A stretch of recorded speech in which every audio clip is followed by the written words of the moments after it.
동부의 어느 신학교 교수에게 어느 한 사람이 상담을 받으러 왔습니다. 이 사람이 신앙생활 하면서 어느 정도 좀 이렇게 잘 신앙생활을 하는 사람이었어요. 근데 한 가지 죄가 계속 이 사람을 괴롭힌 거예요. 그래서 다른 건 다 괜찮은데 이 한 가지가 지금 해결이 안 되는 거예요. 그래서 고민하다가 신학교 교수님을 찾아왔습니다. 교수님께 상담을 하는 거예요. 교수님, 제가 다른 죄는 다 해결이 됐는데 이 죄 한 가지가 이게 끊임없이 저를 괴롭히네요. 이 죄 때문에 제가 너무 갈등이 일어납니다. 그리고 괴롭습니다. 이 죄만 좀 해결이 되면, 이 한 가지만 해결이 되면 제가 하나님 앞에 좀 온전하게 좀 설 수 있을 것 같은데 이 죄 한 가지 때문에 좀 마음이 많이 어렵네요. 이제 그러면서 상담을 했어요. 그랬더니 교수님이 그 이야기를 쭉 들으시고 두 가지로 이렇게 딱 답을 해주셨어요. 형제님, 너무 걱정하지 마세요. 너무 크게 이렇게 상심해야 할 필요 없어요.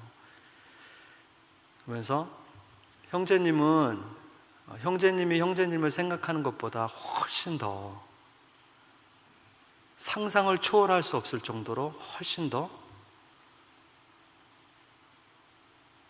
영어로 하면 You are worse than you think you are.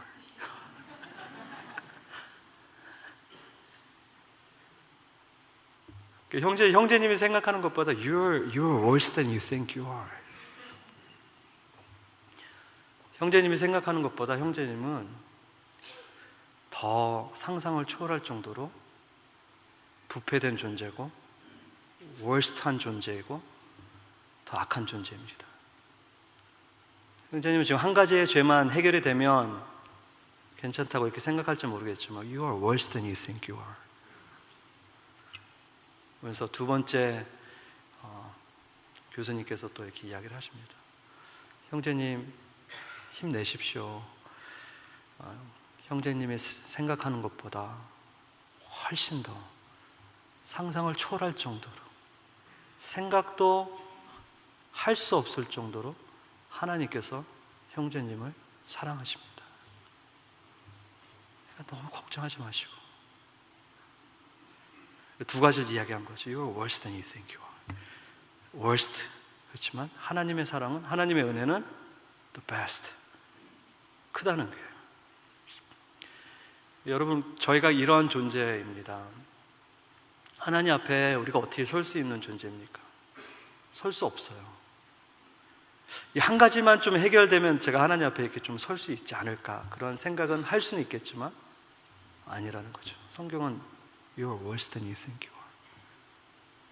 그렇지만 하나님의 그 크신 사랑이 있기 때문에, 특별한 사랑이 있기 때문에 우리가 오늘도 하나님 앞에 이렇게 나와서 예배를 드리는 줄 믿습니다.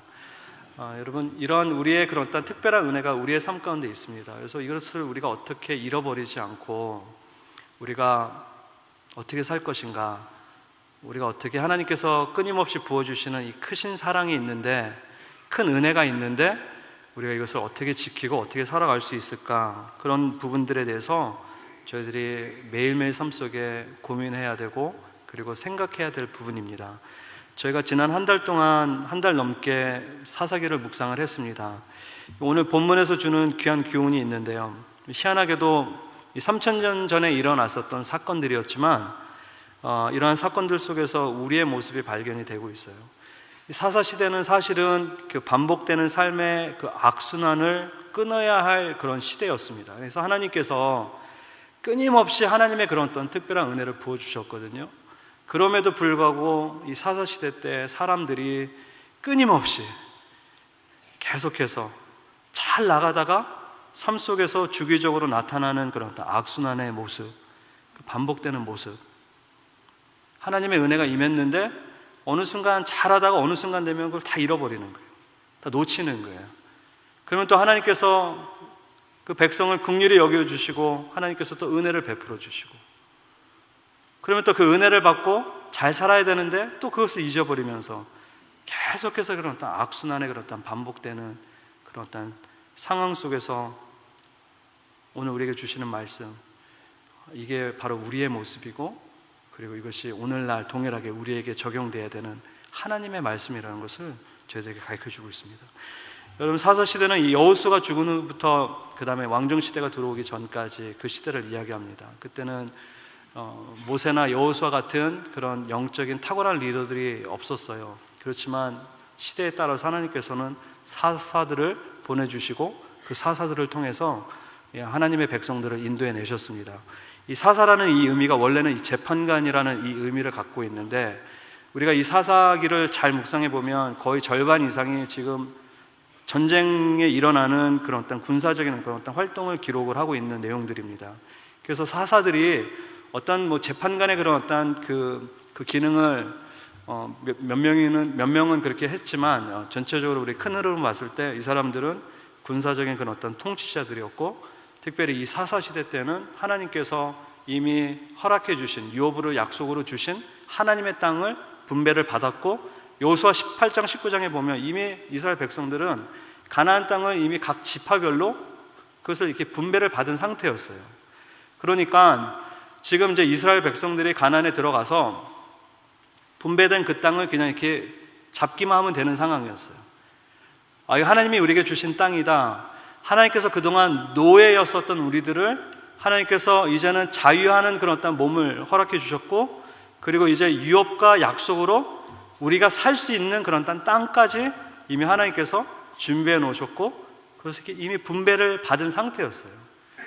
그러니까 이스라엘 백성들이 그냥 들어가가지고 주님 감사합니다, 주신 땅, 이 땅에서 저희들이 하나님이 주신 은혜 붙잡고, 그리고 하나님이 주신 말씀 붙잡고 열심히 하나님 위해서 살아가겠습니다 라고 하고 그냥 이렇게 살면 되는 상황이었어요.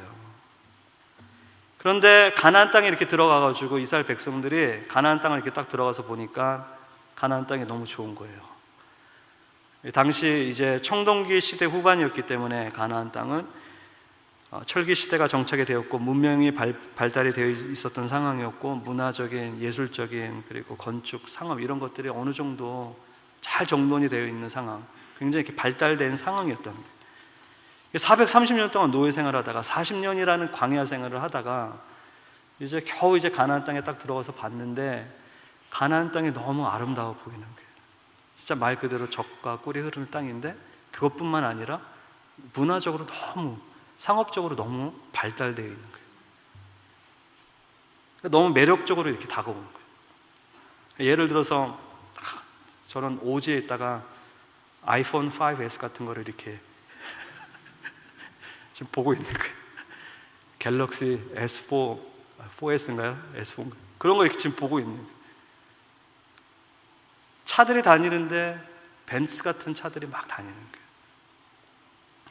너무 좋은 거예요.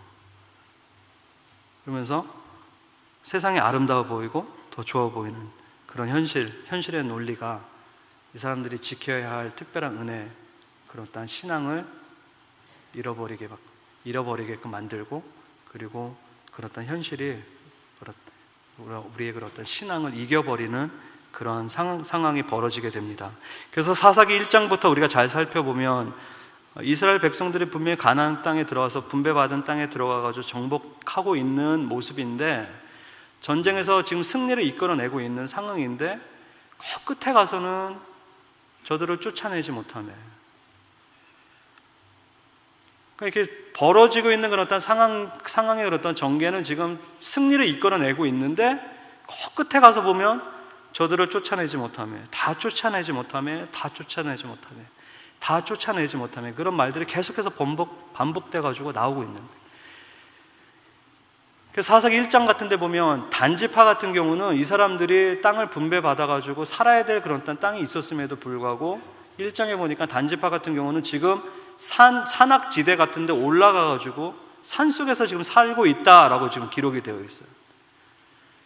그러니까 정복을 할 수 있음에도 불구하고, 정복을 해야 함에도 불구하고 오히려 이스라엘 백성들이 역정복을 당하면서 지금 가나안의 문화에 지금 오히려 더 이렇게 세속화된 그런 어떤 분위기 속에서 자신들의 그런 어떤 신앙들을 잃어버리는 그런 모습으로 역정복 당하고 있는 그런 모습들이 발견이 됩니다. 이스라엘이 받았던 특별한 은혜를 지켜야 했었는데 눈에 보이는 것이 너무 좋아 보이고 너무 아름답다 보니까, 그것을 쫓아가다 보니까 계속 하나님께서 부어주고 계신 특별한 은혜들을 계속해서 잃어버리는 그런 상황들이 계속 악순환으로 지금 반복돼서 일어나고 있습니다. 이 당시 이 이스라엘의 그런 모든 영적 상태를 하나님께서는 각 시대마다 이 사사들을 통해서 조금 더 디테일하게 그 영적 상태를 저희들에게 가르쳐주고 있습니다. 그래서 삼손이 오늘 등장하고 있는데요, 삼손이 보여주고 있는 그런 어떤 지금 영적인 이런 상태가 사실은 개인의 그런 어떤 영적 상태뿐만 아니었고 이스라엘 백성들이 지금 가지고 있는 그런 어떤 영적 상태를 자세하게 디테일하게 그 은혜를 잃어버리고 있는 그 원인과 이유를 우리들에게 설명해 주고 있습니다. 삼손에 대한 이야기가 지금 사사기 13장부터 시작이 됩니다. 그래서 삼손의 아버지 마노아와 그 어머니가 밭에서 일을 하다가 하나님을 만나게 됩니다. 그리고 나서 하나님께서 약속을 주세요. 아들을 주겠다. 아들이 없었거든요. 자식이 없었거든요. 하나님께서 아들을 주겠다라고 약속을 주십니다. 그리고 나서 3번이나 정말 하나님께서 아들을 주시겠습니까? 라고 질문하는 그 과정 속에서 하나님께서 평범했었던 그런 어떤 가정 속에 특별한 은혜를 주시면서 특별한 은혜를 주는 그 목적에 대해서 잘 설명을 해 주셨습니다. 그러니까 없던 자식을 주는 것은 어떤 특별한 목적이 있어서 하나님께서 이렇게 주셨다는 거죠. 그리고 나서 삼손의 그런 어떤 부모님과 그리고 삼손에게 이 땅에 살아가면서 그냥 살아야 되는 것이 아니라 거룩한 구별된 사람으로서 어떤 삶의 목적을 가지고 그 부르심 속에서 특별한 소명을 받고 그 부르심대로 살아야 된다라는 것을 가르쳐 주셨어요. 그런데 삼손이 오늘 본문 말씀에서도 발견이 되지만 아쉽게도 소명을 받고 그 부르심대로 살아야 할 자가 그냥 그런 소명을 다 잃어버린 채 여자에 미쳐서 살아가게 됩니다. 소명을 가지고 살아야 할 자가 자신의 욕구에 중독이 되어 살아갑니다. 오늘 본문 말씀에 보면 삼손이 이 기생, 이 창녀를 찾아가면서 시작이 됩니다. 1절 말씀에 보니까 가자라는 곳에 가서 한 기생을 보고 그에게로 들어갔더니, 보고 들어갔다라고 이렇게 기록이 되어 있어요. 그러니까 이스라엘 백성들이 지금 가나안에 들어가가지고 너무 이 좋은 것이 아름답게 보여가지고 신앙을 잃어버리는 것처럼 삼손의 그런 어떤 일생도 본 거예요. 딱 보면서 야, 이거 아름답다. 14장 1절에 보면, 사사기 14장 1절에 보면 딥나에 내려가서 한 여자를 보고 라고 이렇게 기록이 되어 있어요. 그러니까 삼손이 지금 등장할 때마다, 삼손이 주어로 지금 등장하는 이 첫 문장은 항상 이런 식이었어요. 여자를 보고 좋았더라. 창세기 6장 1절 2절 말씀에 사람이 땅 위에 번성하기 시작할 때 그들에게서 딸들이 나니 하나님의 아들들이 사람의 딸들의 아름다움을 보고 자기들의 좋아하는 모든 자로 아내를 삼는지라. 그러니까 남자들이 이런 존재인데 아, 이쁘다, 아름답다, 그렇게 보게 되면 놓기가 쉽지가 않다는 거죠. 근데 오늘 본문에 나오고 있는 이 두 여인, 사실은 정상적인 여인이 아니었어요. 그래서 문제가 되는 거예요. 보았는데 아름답더라, 보기 좋았더라. 아름답다 생각하니까 거기서 이렇게 붙잡는 거예요. 세상 사람들이 삼손의 스토리를 이렇게 보면서 이야기합니다. 아니, 서로 사랑하면 되는 거지 뭐가 문제냐고.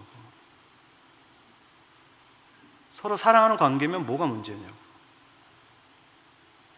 근데 문제는 어떤 것이 문제였냐면 삼손의 인생에는 지금 메시지가 있었다는 거예요.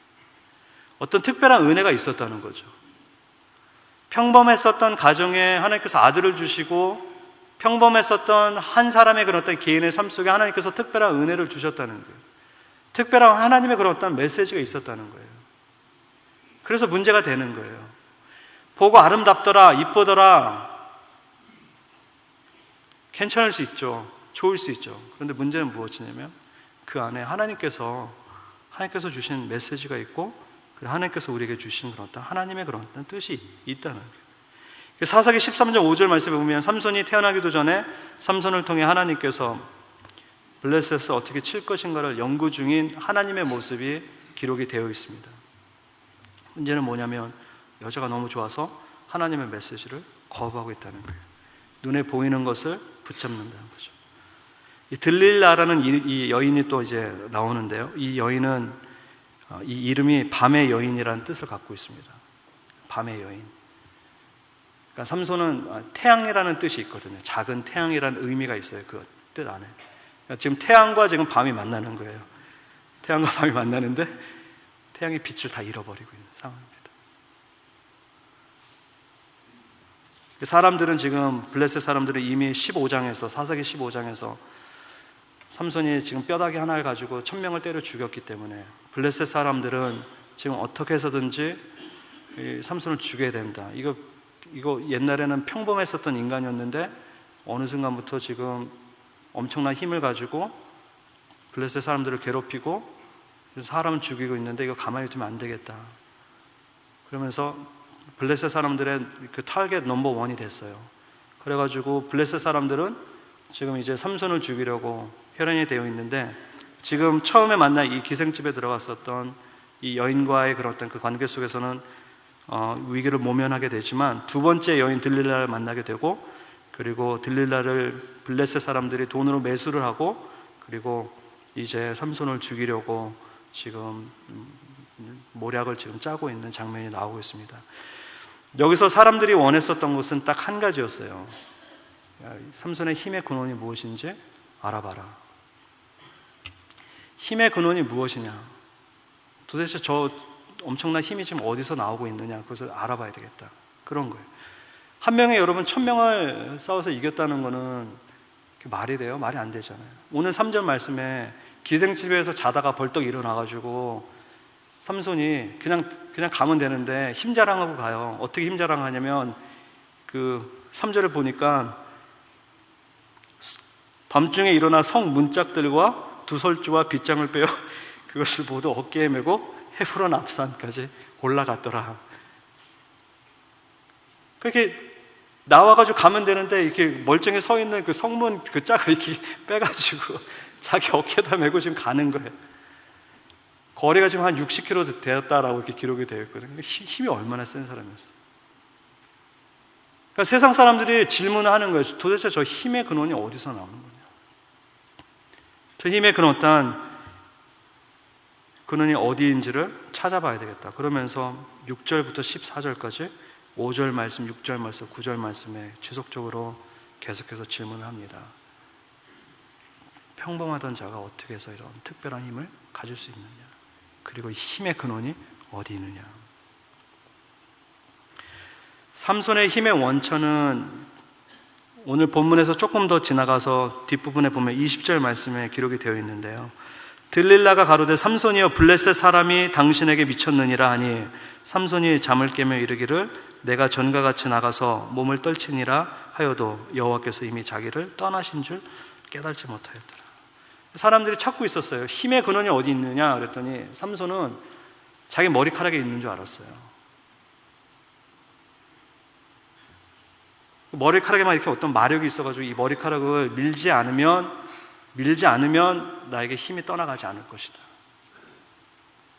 잘못 생각하고 있었던 거죠. 그런데 20절 말씀에 하나님이 떠나가신 뒤에 힘을 잃어버린 삼손의 모습을 보면서 이 힘의 원천은, 힘의 근원은 하나님이셨다. 특별한 은혜를 받은 사람들의 그 특별함의 그 근원은 하나님이셨다라는 것을 성경이 우리들에게 말해주고 있습니다. 여러분, 우리가 이것을 붙잡고 살아야 합니다. 이거를 잃어버리면 우리도 무너지게 되어 있습니다. 세상 사람들이 질문을 합니다.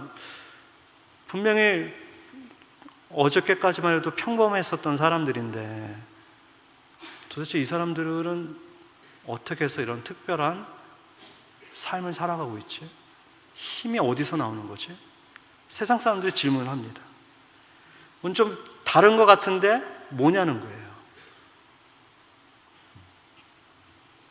세상에서는 내가 어디에 사는지, 무슨 차를 타고 다니는지에서 힘 있는 자가 될 수 있습니다.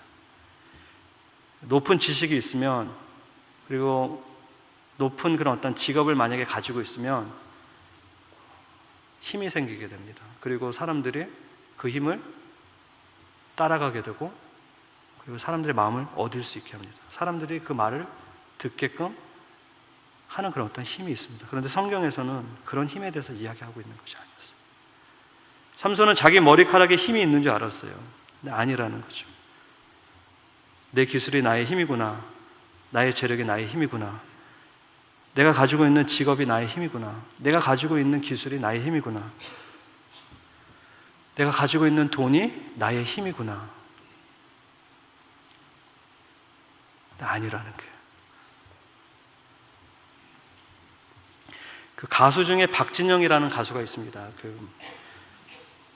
굉장히 한국에서 유명한 가수인데 저는 별로 싫어요. 왜냐면 이렇게 이상한 바지 입고 나오고 막 그래가지고 나올 때마다.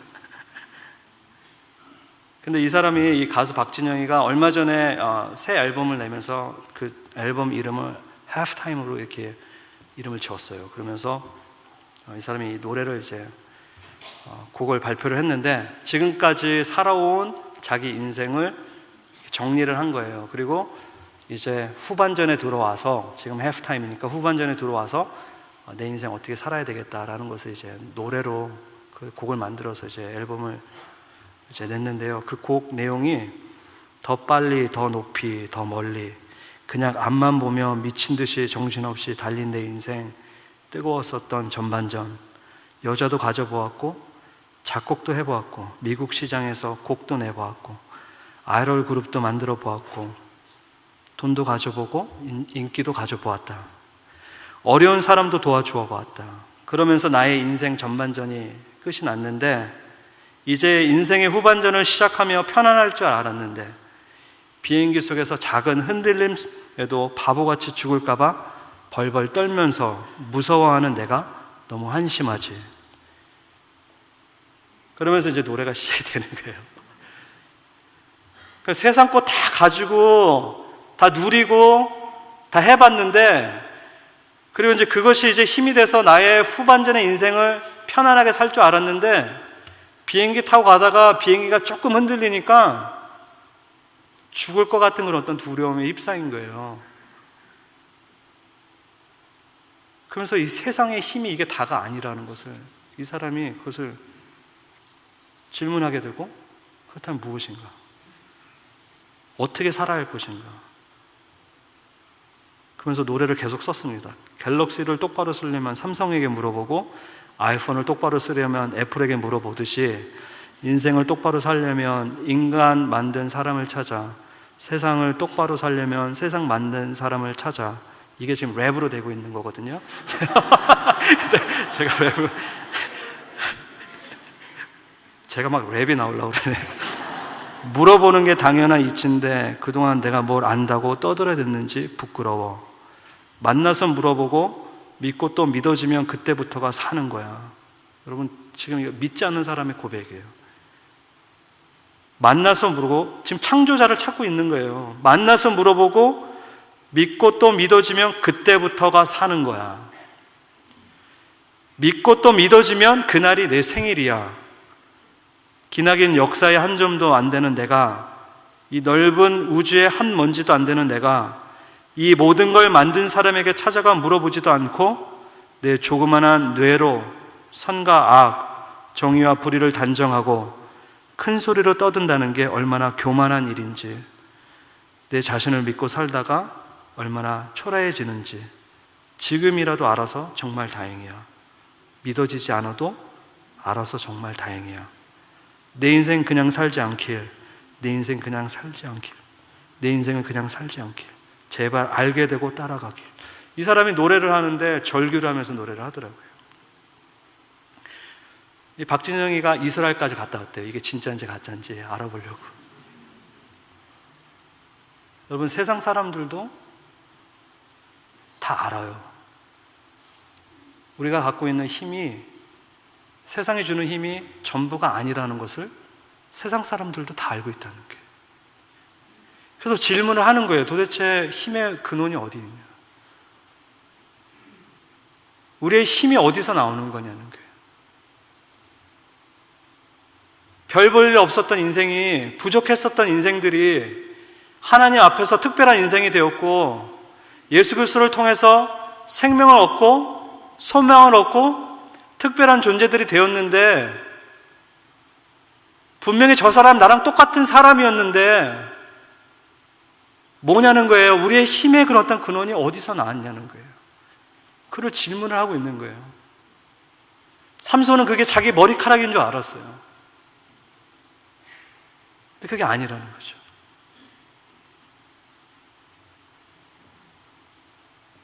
시편 18편 말씀에 보면 다윗이 이런 고백을 합니다. 나의 힘이 되신 여호와여, 내가 주님을 사랑합니다. 나의 힘이 되신 여호와여, 내가 주님을 사랑합니다. 지금 이 고백이 히브리어 익스프레션으로 보면 주님 사랑합니다라는 이 고백이 쉬운 그런 어떤 익스프레션이 아니에요. 이 사람들이 이렇게 쉽게 이것을 고백할 수 있는 그런 그게 아니라는 거죠. 그런데 지금 다윗은 나의 힘이 되신 여호와여, 내가 주님을 사랑합니다. 다윗은 지금 원수들에게 그리고 대적자들, 힘이 센 대적자들에게 지금 포위가 돼서 어려운 극한 상황이었어요.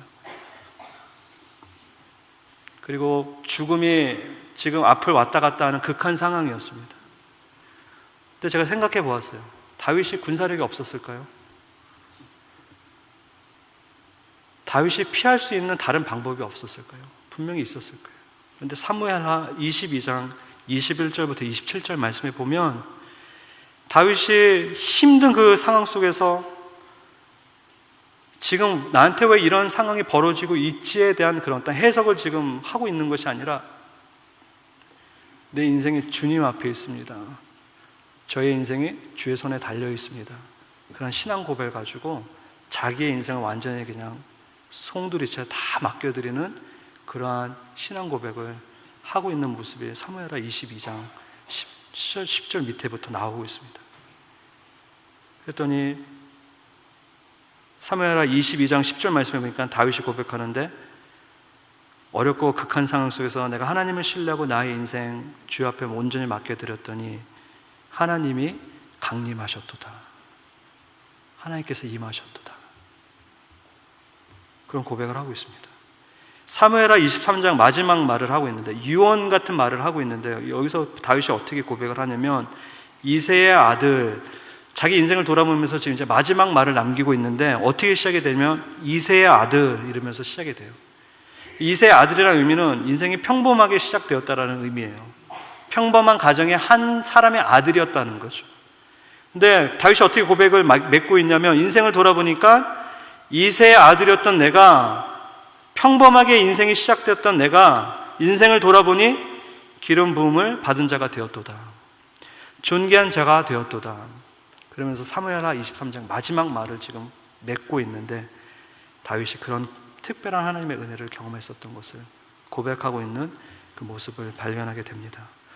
주의 손에 맡기는 인생이 힘 있는 인생인 것을 믿으시기를 존귀하신 예수님의 이름으로 축원합니다. 출애굽 2장 말씀에 보면 요게벳이라는 한 여자의 모습이 나오고 있습니다. 아들을 낳았는데 아들이 죽게 되었습니다. 그래가지고 갈대 상자를 만듭니다. 그리고 그 안에 아들을 집어넣습니다. 그리고 나일강에 그 아들을 이렇게 흐르게끔 떠내려 보냅니다. 히브리서 11장 23절의 말씀에 보니까 이것을 어떻게 해석을 했냐면, By faith, Moses' parents. 히브리서 기사는 그렇게 해석을 하고 있어요. 그러니까 지금 모세를 지금 딱 낳았는데 모세가 죽게 된 거예요. 살릴 수 있는 방법이 없는 거예요. 그래서 요게벳이 갈대 상자를 만들어가지고 그 안에 집어넣은 거예요. 그리고 나일강에 떠내려가게끔 만들어 놓은 거죠. 근데 그 아들을 이렇게 내려 보낼 때, 너가 재수가 좋으면 살 것이고 재수가 없으면 죽을 인생이다, 너의 몫이다 라고 하면서 보내지 않았다는 거예요.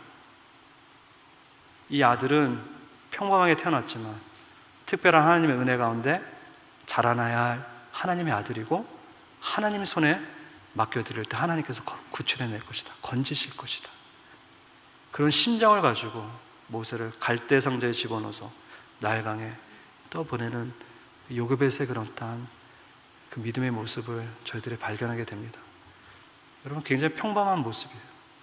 한 어머니가 아들을 살리려고 하는 굉장히 평범한 그런 어떤 모습이지만, 그 평범함 속에서 하나님께서 특별한 은혜를 부어주시고, 그리고 그 은혜 가운데 모세를 하나님의 그런 어떤 귀한 사역에 쓰임 받을 수 있게끔 특별한 은혜를 부어주시는 그런 모습을 저희들이 발견하게 됩니다.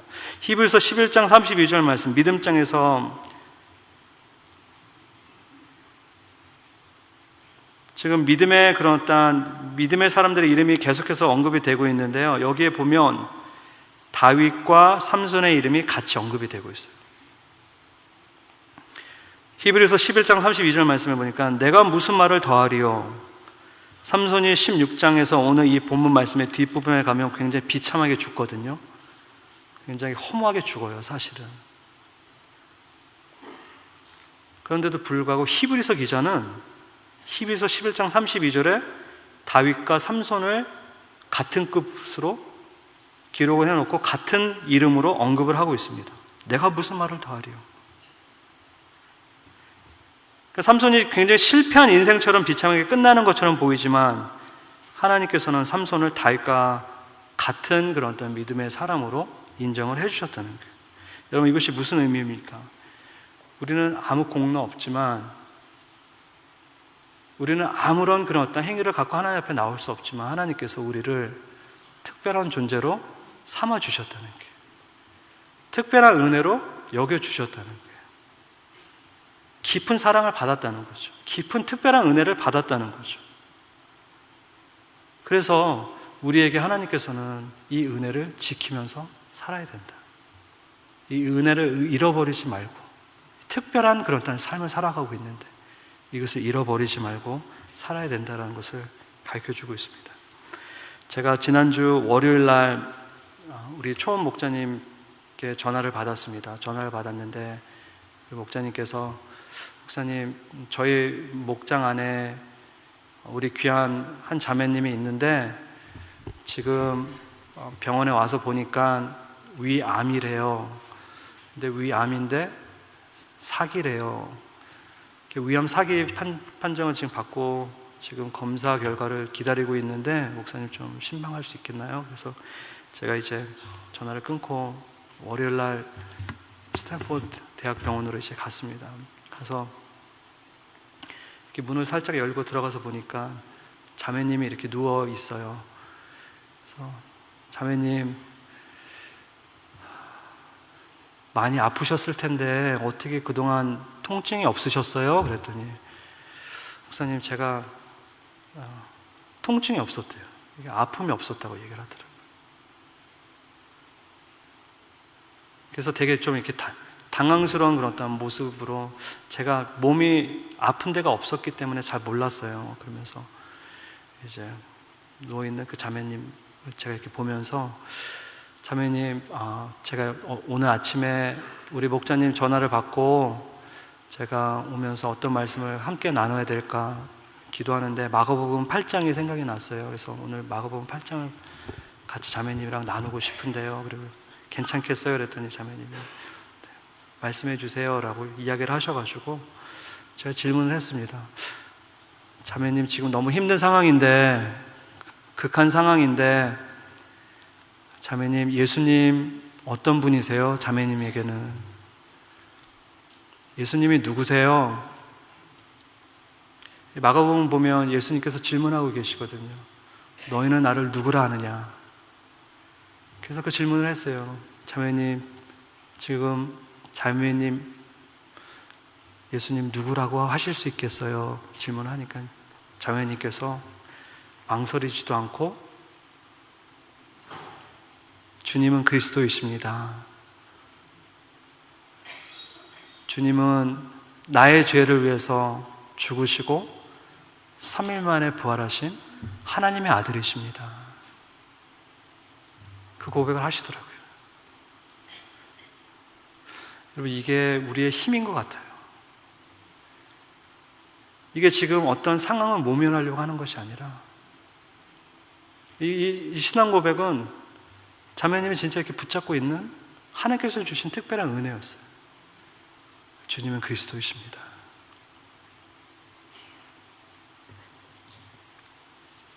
어려울 때 진짜 힘이 무엇인지 알 수 있는 그런 특별한 은혜가 우리에게 있는 것 같습니다. 그녀의 삶의 고백이 우리의 힘인 줄 믿습니다. 우리는 연약한 존재이고 힘이 없는 존재였습니다. 그리고 놓치면 깨지는 존재입니다. 하나님께서 예수 그리스도를 통해서 우리로 특별한 인생, 특별한 존재로 만들어 주셨고 날마다 우리의 힘이 되어 주시겠다고 말씀해 주고 계십니다. 마노아가 하나님께 질문을 했어요. 하나님, 이름이 무엇입니까? 아들을 주겠다, 삼손을 주겠다라고 약속을 하시는 그 과정 속에 질문을 하는 거예요. 하나님 이름이 무엇입니까? 그랬더니 하나님께서 왜 내 이름을 물어보느냐? 나의 이름은 기면이라. 물어보는 거예요. What is your name? 그랬더니 하나님께서 Why do you ask my name? It is beyond understanding. 이름이 무엇입니까? It is beyond understanding. 우리가 생각하는 것을 뛰어넘는, 우리가 이해하는 것보다 더 깊은 It is beyond understanding. 우리에게 힘을 주시는 분이 기묘자 예수 그리스도. 하나님이 오늘도 우리에게 새 힘을 주시면서 어떤 상황이 있든지 눈에 보이는 것, 세상의 힘, 그것보다는 눈에 보이지 않지만 오늘 우리의 인생을 이끌어가고 있는 하나님의 힘, 여호와께 우리의 인생을 맡기고 하나님 앞에 서기를 원하시는 주 앞에 이번 한 주간도 승리할 수 있는 저와 여러분이 되시기를 존귀하신 예수 그리스도 이름으로 간절히 축원합니다. 네, 기도하겠습니다. 하나님 감사합니다.